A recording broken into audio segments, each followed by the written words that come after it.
Ама каква мързи? Ама каква мързи?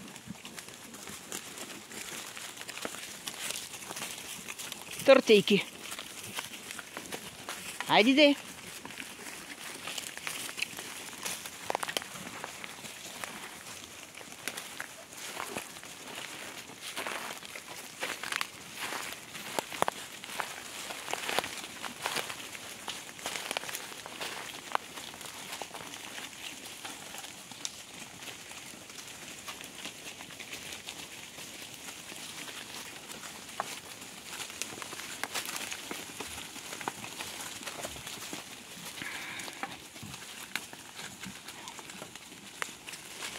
Сега, понеже уния с двамата са отпреде, аз пък оставам най-отзад, защото тук най-отзад ми е най-дъртата и калпава коза, общо взето.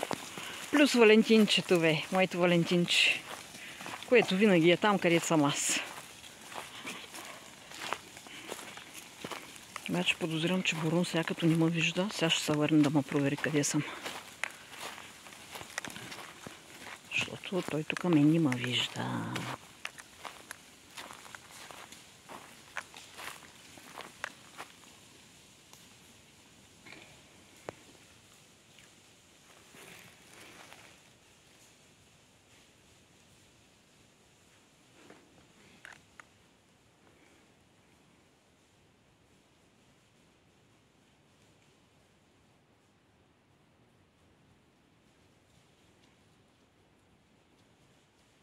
Гледай сега козите как се спряха и чакат.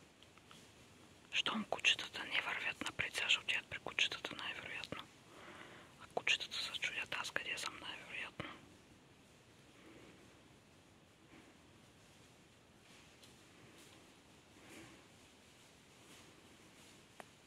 Той сега ще дойде да ме търси къде съм. Ето, дето ви казах. Тук съм, бе, како. Тук съм, моето момче. Хубавеца ми той. Тук съм, Любов. Браво на моето момче, Пили. Браво. Браво, како. Браво. И виж козите как си да ти чакат човек. Това няма дресировка тук. Тук всичкото е, как да ти кажа, инстинкт. То си знае какво да прави. Някой като каже, ама обучение е минали. Какво обучение? Той или го има вродено, или го няма.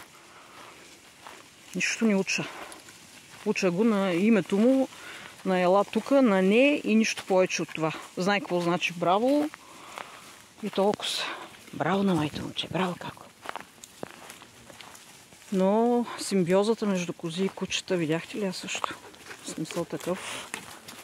Козите как се съобразяват също с поведението на самите кучета. И между другото, когато сме имали случаи на чакали, които вият, нали, някъде около нас, козите са изключително компактна група, която нито се разпръсква, нито хуква, нито нищо. Нали, те си знаят, че гледат кучето и цяло се водят по неговите сигнали. Обикновено се струпват около мене, ще протегнат и теши в посока към кучето. И така. Няма хаос, няма паники, няма никакви такива неща. Защото свинка не може да се прехвърли от тук. Че много заслабнала в руката.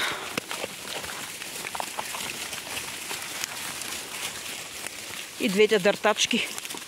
Едната на 10 години, другата на 11-12 вече е тъс.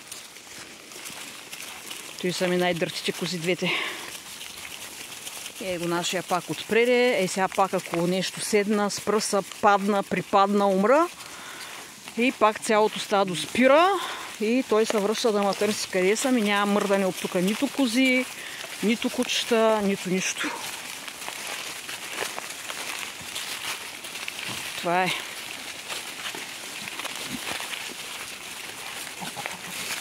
Тук вече съвсем притъмня да ви кажа.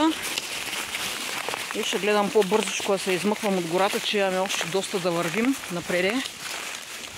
Няма да излезем по светло, ми се струва въобще.